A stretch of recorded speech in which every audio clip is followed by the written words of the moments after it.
नमस्कार, आप देख रहे हैं लाइव टीवी एक्सप्रेस और मैं हूं आपके साथ ज्योतिका। आइए रुक करते हैं खबर की ओर। भ्रष्टाचार पर प्रहार, प्रधानमंत्री आवास योजना में बहुत बड़ी धांधली उजागर, ग्राम प्रधान पर धन उगाही और प्रताड़ित करने के लगे बड़े बड़े आरोप। प्रधानमंत्री आवास में कमीशनखोरी करता है प्रधान। लालगंज प्रतापगढ़, ज्वलंत मुद्दा और भ्रष्टाचार का जीता जागता उदाहरण देखने को मिल रहा है जनपद प्रतापगढ़ की तहसील लालगंज की ग्राम सभा पूरे फत्ते में, जहां पर ग्रामीणों ने प्रधान के ऊपर आवास में कमीशन लिए जाने का आरोप लगाया। ग्रामीणों का ये भी कहना है कि हम लोग बेहद गरीब हैं, रोजी रोटी का भी जुगाड़ नहीं, किसी प्रकार से गुजर बसर हो रही है, ना तो कोई रोजगार मिला है और ना ही किसी योजना का लाभ। प्रधानमंत्री आवास मिलने पर प्रधान ने हमसे पैसों की वसूली की, यहाँ तक कि कई ग्रामीणों ने आधे पैसे मांगे जाने या लिए जाने के आरोप लगाए। ऐसे में कैसे बन पाएगा ग्रामीणों का आवास? पैसे के अभाव में आधे अधूरे बने पड़े हैं आवास। शौचालय और मूलभूत सुविधाओं का है अभाव। जहां एक और योगी सरकार भ्रष्टाचार और भ्रष्टाचारियों पर कड़ी कार्रवाई करने की बात करती है, वहीं ग्राम सभाओं में इस प्रकार से सरकारी योजनाओं में धन वसूली की जा रही है। अब देखना यह है कि क्या ऐसे भ्रष्ट प्रधानों पर लगाम लगती है या अधिकारियों और भ्रष्टाचारियों की मिलीजुली सरकार का खेल चलता रहेगा। Ground reports live TV express की टीम के साथ। नमस्कार, मैं हूं आपका अपना होस्ट ब्रजेश त्रिवेदी और आप मेरे साथ देख रहे हैं लाइव टीवी एक्सप्रेस। इस समय लाइव टीवी एक्सप्रेस की टीम पहुंच चुकी है प्रतापगढ़ के लालगंज क्षेत्र में, जहां पर पूरे फत्ते सिंह ग्राम सभा है। पूरे फत्ते सिंह ग्राम सभा और भ्रष्टाचार पर प्रहार का तीसरा एपिसोड भी यहीं से चालू हो रहा है। क्यों चालू हो रहा है? ये है वो स्थिति, ये है वो प्रत्यक्ष प्रमाण जहां पर रास्ता नहीं है। रास्ते तक इतने दुर्लभ है, इतनी परिस्थितियां डिस्टर्ब है। रास्ता नहीं, नाली नहीं, ये नाली ग्राम सभा के व्यक्ति विशेषों ने, लोगों ने अपने हाथ से बनाई है। अब आते हैं, ये तो हो गई नाली और ये तो हो गया रास्ता। अब आते हैं, ये वो घर है, ये वो आवास है जहां पर एक व्यक्ति रह रहा है, विकलांग है, और ये उसको आवास मिला है। ये उसका जमीन है जिसमें उसको आवास आवंटित हुआ है, मिला है, जिसमें उसको पैसा मिला, और पैसा भी इतना मिला जिसमें सिर्फ मिट्टी पड़ पाई। अंदर की स्थिति देखिए, दयनीय, बद से बदतर स्थिति। यहां वो व्यक्ति सोता है, एक आम आदमी यहां पर सो रहा है, यहां पर वो भोजन बना रहा है। अब हम आपको मिलाना चाहेंगे उस व्यक्ति से जो विकलांग है। ये है वो पीड़ित जिनको आवास तो मिला, आवास के नाम पे क्या मिला? सिर्फ मिट्टी। ये वो मिट्टी है, ये वो जमीन है और मिट्टी है। इनसे जानते हैं। भैया आपका नाम? पप्पू भाई। पप्पू भैया, कॉलोनी मिल चुकी है आपको? कॉलोनी के 40,000 आया, 15,000 दिए के बाद 25,000 ले लिया। किसने ले लिया? किसने ले लिया? प्रधान जी ने ले लिया। बलवंते प्रधान जी ने ले लिया। हाँ जी। यानी 40,000 आपको मिला था, उसमें 25,000 रुपए प्रधान जी ने यहाँ पे ले लिया है और 15,000 रुपए आपको दिए। हाँ, तो 15,000 रुपए में सिर्फ मिट्टी डाल पाया? 15 में मिट्टी न खेल पाई, सिर्फ मिट्टी ही आई है। और तो इसके बाद प्रधान जी क्या कह रहे हैं? ये के बाद कहा था जितना आई भाई आधा ले। यानी इसके बाद भी जो पैसा आएगा उसमें भी आधा चाहिए। हाँ जी। और आप ऐसी दयनीय स्थिति में अपना जीवन बसर कर रहे हैं। हाँ जी, ऐसे में कर रहे। छोटा सा शब्द है, छोटा सा शब्द है। 40,000 आया, 25,000 प्रधान जी ने ले लिया, 15,000 दिया और 15,000 में सिर्फ मिट्टी दी। मिट्टी देने का कारण सिर्फ इतना था कि मिट्टी में ही चले जाओ, मिट्टी में आए हो और मिट्टी में ही चले जाओ। इसके बाद जो पैसा आएगा उसमें भी हम अपना पैसा लेंगे, यानी मिट्टी तो बराबर करने का भी पैसा दोबारा मिलेगा, ऐसा पीड़ित का कहना है। अब ये वो रास्ता है, मैं आपको रास्ते पे ले चल रहा हूं। इस रास्ते को प्रधान जी ने अपने कार्यकाल में नहीं बनवाया, इसलिए आम जनता ने, जी हां, आम जनता ने ठाना कि इसको अपने हाथ से बनाए। ये उनके अपने हाथों से बना हुआ रास्ता है। ये है वो रास्ता। अब हम आपको ले चलते हैं दूसरे क्षेत्र में।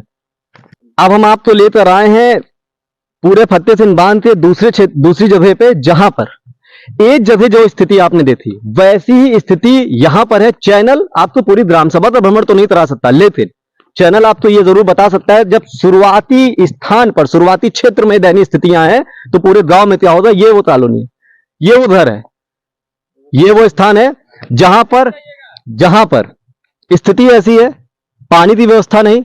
ये वो पीड़ित महिला है, ये वो पीड़ित महिला है। मैं इनसे जानना चाहूंगा, ये जो आपका घर है ये कितने सालों से है?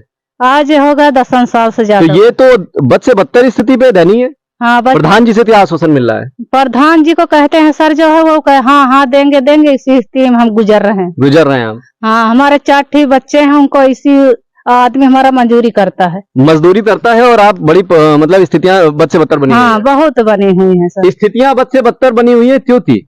ये अब हम आप तो इसके पीछे ले चल रहे हैं, आप जरा हमारे साथ इसके पीछे चलिए। ये पीछे का एरिया है, हम आपको दिखाना चाहेंगे। ये इसका पीछे का एरिया है, देखिए थोड़ा सा अंधेरा भी समझ में आएगा, यहाँ पे अंधेरा भी है। ये वो स्थिति है, मैं कैमरा पर्सन से बोलूंगा जैसे दिखाएं। बारिश होने वाली है, आपको पता है मानसून आने वाला है, यानी जून के टाइम पे मानसून आ जाता है और मानसून में स्थिति ऐसी बन जाती है कि ये घर पूरी तरह से टूटने वाला है। यानी ये जो स्थिति है देखिए, ये पूरी तरह से टूट जाएगी, यानी ये आवास भी टूट जाएगा, ये आशियाना भी टूट जाएगा और प्रधान जी की नजर में होते हुए भी प्रधान जी से कहीं ना कहीं पीछा छुड़ा रहे हैं। ये वो रसोई है जहां पर भोजन बनता है और यहीं पे सोया जाता है। तो ये बताइए, आपको आवास मिला है? नहीं सर, हमारे को आवास नहीं मिला। आवास नहीं मिला है और बारिश के समय में ये पिछला हिस्सा भी टूटने जा रहा है। टूटने जाए सर, इतना इतना पानी भरा रहता है। पानी भरा रहता है, मंची की तरह टूट जाएगा आवास। पूरे फतेह सिंह बांध, बार बार लाइव टीवी एक्सप्रेस टीम दोहरा रही है, प्रतापगढ़ के लालगंज क्षेत्र में पूरे फतेह सिंह बांध क्यों बोल रही है? प्रत्यक्ष प्रमाण है, ये शुरुआती दौर ऐसा है तो पूरी ये वो परिस्थितियां हैं जहां पर भ्रष्टाचार हद से ज्यादा है। ये तो प्रधान जी बता सकते हैं। अब हम आपको इसके बाद दूसरी एरिया में ले चल रहे हैं, पूरे फतेह सिंह बांध से और घरों में ले चल। पूरे फतेह सिंह बांध पर एक और घर, टटिया पड़ी हुई है, लोग रह रहे हैं, महिलाएं रह रही हैं, बच्चे रह रहे हैं। महिलाओं से जानते हैं, आपका नाम? गुड़िया। क्या समस्या है? अरे भैया, हम रहे तो ठिकाना नहीं जिठ होते घर में जी। हम खुद रहते हुए जो दिन आज ही दिल्ली से वो दिन निकाल देंगे। लेकिन और कौन सी समस्या है? तो आवास की समस्या हो गई, और भी समस्या है? पानी की समस्या, पानी खारा है, इसलिए जो ना बच्चे सब परेशान रहते, दूसरे गांव से पानी लाओ पिए को मिला था। तो दूसरे गांव से पानी लाते हैं और पीते हैं बच्चे, और पानी भी साफ सुथरा नहीं है। हाँ, बीमारियां फैल रही है। हाँ सही आता है, पानी परेशानी बहुत है पूरे गांव का। प्रधान जी कुछ नहीं कर रहे। प्रधान जी क्या कर रहे हैं? विकलांग हो जा रहे हैं, विकलांग हो रहे हैं। हाँ, सब विकलांग हो रहे हैं। यानी यहाँ पर पानी इतना दूषित है कि बच्चे भी विकलांग हो रहे हैं। हाँ, बच्चे भी सब विकलांग। हमारी सबकी इतनी कौन उम्र है अभी? सब हम तो आपकी ग्राम सभा में प्रधान जी कुछ नहीं कर रहे हैं? कुछ क्या कर रहे हैं? कुछ नहीं, वही ना खार पानी पी रहे हैं। वो तो साफ पी रहे होंगे ना, हाँ, पानी वो तो साफ पीते होंगे, आरो पीते होंगे। हाँ, वो तो मीठा पानी। प्रधान जी आरो पानी पीते होंगे। और ये देखिए शौचालय, जी हाँ, माननीय प्रधानमंत्री जी की एक योजना थी हर घर शौचालय। ये वही योजना है जहां पूरे फतेह सिंह बांध में प्रधान जी ने सारे शौचालय अपने घर पे बनवा लिए होंगे। ये चैनल कह रहा है, प्रत्यक्ष कह रहा है, आप देख सकते हैं। और ये है वो बाथरूम, और ये महिलाएं हैं। क्या महिलाओं को पर्दे में रहना अच्छा नहीं लग रहा है कि इनको रहने नहीं दिया जा रहा है? पानी इतना दूषित है कि बच्चे पैदा होने के बाद कुपोषित हो रहे हैं। ये छोटी बात नहीं है, ये कहीं ना कहीं WHO तक भी बात जा रही है कि वर्ल्ड हेल्थ ऑर्गेनाइजेशन ने भी बोला है कि अगर पानी खराब है तो उस पानी को मत पिया जाए। लेकिन पूरे फतेह सिंह बांध में, प्रतापगढ़ के लालगंज क्षेत्र में परिस्थितियां बनी है। ये तीसरा घर था। अब हम आपको ले चलते हैं पूरे फतेह सिंह बांध के हर उस एरिया में जहां लाइव टीवी एक्सप्रेस टीम पहुंच सकती है और मिलाते हर पीड़ित से।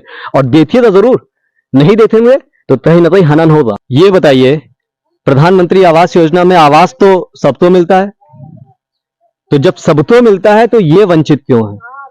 मैं कैमरामैन से बोलूंगा जरा ये दिखाएं, ये आवास है, ठीक, और ये वो आवास है, ये वो महिला है। उस महिला से पूछते हैं कि आवास नहीं मिला आपको? हाँ भाई, नहीं मिला।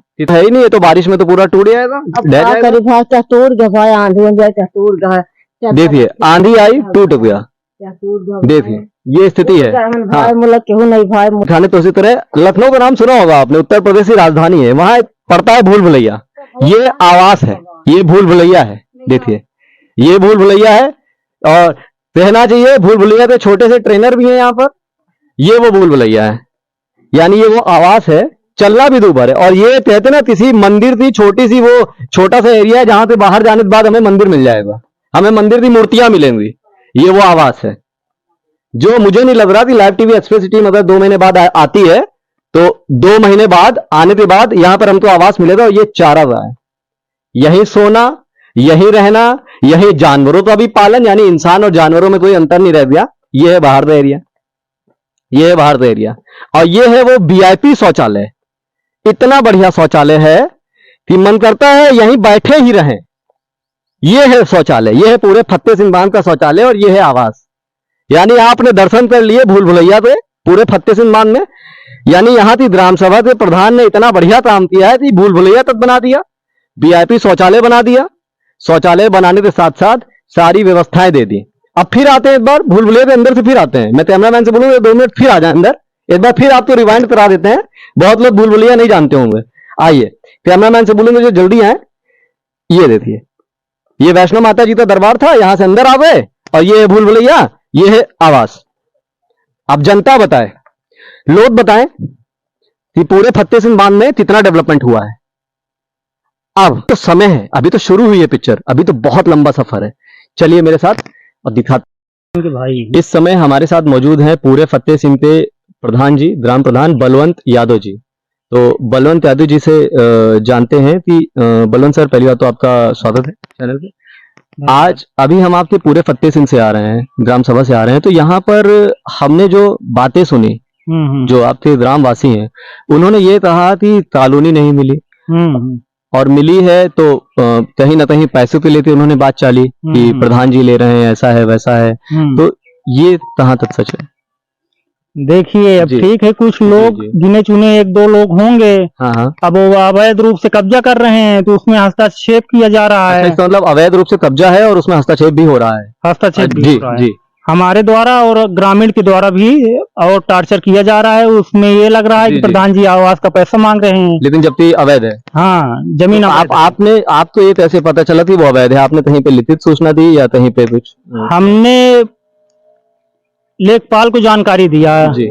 लेखपाल के द्वारा नाप जोख किया गया जी। और लेखपाल रिपोर्ट लगाए जी। उसमें अवैध रूप से कब्जा वो सरकारी जमीन निकली है जी। तो सरकारी जमीन निकली है, तो लेखपाल जी ने जो रिपोर्ट लिखवाई थी, वो रिपोर्ट तो दिखा सकते हैं आप? हाँ, रिपोर्ट है हमारे पास। तो रिपोर्ट यही है जो आप लिए हैं, तो इसको दिखाइए। ये वो रिपोर्ट है। मैं कैमरा पर्सन से बोलूंगा, यानी एक तरह से जो बताया जा रहा है कि पैसा लिया जा रहा है और कॉलोनियों में पैसा लिया जा रहा है, उस पर ये रिपोर्ट है। ये एक तरह से अवैध जमीन पे रिपोर्ट है। मैं उसको दिखाना चाहूंगा। ये तीसरा पन्ना है, देखिए इस पर साफ साफ लिखा हुआ है श्रीमान तहसीलदार महोदय। तो ये वो रिपोर्ट है जहाँ पे ये हुआ। अब तो ये है 2 लोगों की बात। ये तो आप उन लोगों को बता रहे हो जिनके ऊपर है, लेकिन इसके अलावा भी बहुत से लोग बोल रहे हैं। तो ये भी क्या ये इसी मुद्दे पे बोल रहे हैं कि उनको एक तरह से रास्ते काफी डिस्टर्ब, जो प्रधान जी आए हैं, रास्ते नहीं मिल पा रहे हैं, रास्ते नहीं बन रहे हैं, नालियां नहीं बन रही हैं, व्यवस्थाएं चरमराई हैं, बारिश में डिस्टरबेंस हो जाता है, पानी भर जाता है ऊपर तक। ये सारी समस्याएं ग्राम वासियों की हैं आपके लिए, ये आपसे बोल रहे हैं। समझ रहे हैं। देखिए, ग्राम पंचायत छोटा ग्राम पंचायत है, कम जनसंख्या वाली ग्राम पंचायत है। इसमें से जो धन अभी तक आवंटन किया जा रहा था, उसमें से 30% तक कटौती कर दिया गया है। यानी जो हम ये माने कि जो पैसा आया है उसमें 30% माइनस हो गया है पैसा। 30% पहले से की अपेक्षा में अब माइनस हो गया, कम हो गया है पैसा। हाँ, तो बजट न होने के कारण उस व्यवस्था में गांव का विकास नहीं हो पा रहा है, जो लोगों का विचारधारा। और इसमें कुछ लोग हमें ऐसे भी मिले जिन लोगों ने ये तक बताया कि उन्होंने आपके लिए एप्लीकेशन तक डाली हुई है, और उन्होंने उसको दिखाया भी है कि उस एप्लीकेशन को डीएम साहब के यहाँ भी उन्होंने प्रेषित किया, उन्होंने लालगंज सिविल में भी प्रेषित किया है। तो ये क्या मामला है? खड़िंजा नाली चकमार्ग के लिए जी, चकमार्ग और कॉलोनी के लिए। देख, अब ठीक है, अब जितना जी हो पा रहा है उतना कर रहे हैं। अन्यथा ये है कि मतलब कि अब कुछ जहां तक रवैया है नाली का, खड़िंजा का, लगभग काम परिपूर्ण हो चुका है। थोड़ा बहुत बचा है, आने वाले समय में हो जाएगा। तो अभी जो आप तो आपके क्षेत्र की जनता भी सुन रही है और भी लोग आप तो सुन रहे हैं, आप अपनी जनता को, जो जनता आपसे नाराज है, कहीं ना कहीं नाराज है जनता, तो उस जनता को नाराजगी से बचाने के लिए आप अब क्या करेंगे आने वाले समय में? ये जो आपका आने वाले समय में हम और नाराजगी दूर हो जाए, अच्छे अफसर से मेहनत करेंगे, उन लोगों की समस्या और ज्यादा ठीक ठाक सुनेंगे, उसके बाद उस पर देखेंगे, अपना कार्रवाई करवाएंगे। जो उनकी समस्या, जो कार्रवाई होगी वो हम ये माने कि जनता ये समझे कि वो सही होगी। हाँ, सही होगी। हाँ। तो ये तो हो गई सारे मुद्दे, ये तो हो गई सारी चीजें। अब एक लास्ट सवाल कि क्षेत्र में जैसा कि हमारा चैनल भ्रमण कर रहा था, हमारा चैनल जा रहा है वहां पे, चैनल ने अपनी वीडियो तक बनाई, चैनल क्या करता है, जो सच होता है वही दिखाता है। चैनल अपनी मर्जी से कोई चीज नहीं बोलता, ठीक है। इस तो चैनल में लाइव टीवी एक्सप्रेस के दर्शकों से बोलना चाहता हूं कि चैनल के ऊपर अगर किसी प्रकार का आवंटन लगता है कि चैनल कोई गलत काम कर रहा है या चैनल किसी को भड़का रहा है, तो ये हमारे साथ ग्राम पूरे चित्ता में हुआ है। ग्राम पूरे चित्ता में यहाँ पर जो व्यवस्थाएं थी वो ये थी, पूरे फतेह में यहाँ पे व्यवस्थाएं ऐसी थी कि पत्रकारों को भी एक तरह से परेशानी का सामना करना पड़ा। कहीं ना कहीं उनको एक परिस्थितियों का ऐसा सामना करना पड़ा जिसमें ऐसा फील हुआ कि नहीं, हम कहीं ना कहीं गलत रास्ते पे आ गए, जबकि हम सच दिखा रहे हैं। हम बार बार यही कहते हैं, चैनल भी यही कहता है कि बार बार सच दिखा रहा है। तो ऐसी स्थिति में चैनल आपके क्षेत्र में आता है और आपके क्षेत्र में एक पहलू के बाद दूसरे पहलू पे आता है। दूसरे पहलू आप हो गए, पहला पहलू हो गई आपकी जनता। तो ऐसी स्थिति में क्या पत्रकारों के ऊपर कोई समस्या आएगी तो आप ग्राम प्रधान हो तो पत्रकारों के लिए क्या कर रहे हैं कि पत्रकार के गलत नहीं, अच्छी बात है। कोई ऐसा कुछ ऐसी भावना नहीं है पत्रकारों के पक्ष में। हमको पत्रकार तो दोनों पहलू देता है ना। हमारी छोटी छोटी कमियां क्यों हो सकता है वो दूर करवा दें पत्रकार, ठीक है, हमको कोई आपत्ति नहीं। पत्रकार तो गलत तब होते जब एक पक्ष का बात लेते वो चले जाते हैं। ठीक है, अच्छी बात है, कोई दिक्कत नहीं है। छोटी छोटी कमी हो सकता है हमारे अंदर होगी तो दूर हो जाएगी जी।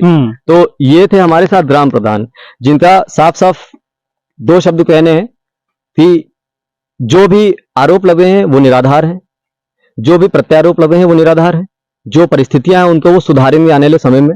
साथ ही साथ एक दूसरा पहलू ये कि अगर देखिए, मैं ये बात इसलिए बोल रहा हूं, मुझे बोलना पड़ रहा है, मैं ब्रजेश त्रिवेदी आप सबसे इसलिए बात बोलना चाहता हूं आज, क्योंकि कहीं ना कहीं पत्रकारिता तो शर्मसार होना पड़ रहा है। शर्मसार पत्रकारिता नहीं हो रही है, शर्मसार उसका काम हो रहा है। क्योंकि तपते हुए धूप में अगर वो आप तो सच्चाई दिखाना चाह रहा है तो उसकी सच्चाई तो दिखाने के लिए भी कहीं ना कहीं उसको मंदबुद्ध किया जा रहा है, उसको परेशानी दी जा रही है। तो हम सारे व्यूवर्स से, जो जनता हमें सुनी, जो शासन प्रशासन हमें सुन रहा है, आपके प्रतापगढ़ क्षेत्र का शासन प्रशासन जो सुन रहा है, माननीय मुख्यमंत्री जी सुन रहे हैं, उनसे सब इतना ही कहना चाहेंगे कि अगर वाकई कोई सही पत्रकार है, वो अपनी रास्ते पे, सच्चाई के रास्ते पे चल रहा है, तो उसको भटकने मत दें। क्योंकि भारत का चौथा स्तंभ अगर हट जाएगा तो भारत में समस्याएं खड़ी हो जाएंगी। ये आम आदमी भी समझता है, प्रशासन भी समझता है। साथ ही साथ हमारे साथ प्रधान जी थे, प्रधान जी से हमारी बात हुई है। अब ये तो हो गई बात दोनों पहलू की। अब आने वाले समय में हम भी चाहते हैं, हम भी आशा करते हैं कि जिस तरह की परिस्थितियां ग्राम सभा में बनी हुई हैं, परिस्थितियां सुधर जाएं। हर व्यक्ति विशेष के पास एम्बुलेंस जाए, हर व्यक्ति विशेष के पास नाली हो, हर व्यक्ति विशेष के पास कॉलोनी हो, हर व्यक्ति विशेष अच्छे से जिए और खुली हवा में सांस ले। ये हमारी सोच है। प्रधान जी की भी यही सोच होनी चाहिए, हम ऐसा मानते हैं। ग्रामवासियों की भी यही सोच होनी चाहिए, साथ ही साथ आपकी भी यही सोच होनी चाहिए। ये तो आने वाला समय ही बताएगा कि क्षेत्र में रास्ते डेवलपमेंट होते हैं, क्षेत्र में कॉलोनियां सबको मिलती हैं। ये तो आने वाला समय ही बताएगा कि आप पैसे को लेकर किए गए वादे निराधार थे या सही थे। ये तो आने वाला समय ही बताएगा। तब तक के लिए हमारे साथ बने रहिए और देखते रहिए भ्रष्टाचार पर प्रहार। था ये था हमारा तीसरा एपिसोड। चौथे एपिसोड में मिलते हैं किसी और जगह पे। बने रहे हमारे साथ और देखते रहिए लाइव टीवी से। प्यार में प्रधान रितेश चौरस के साथ ब्रजेश त्रिवेदी। इस खबर में बस इतना ही। बने रहिए लाइव टीवी एक्सप्रेस के साथ।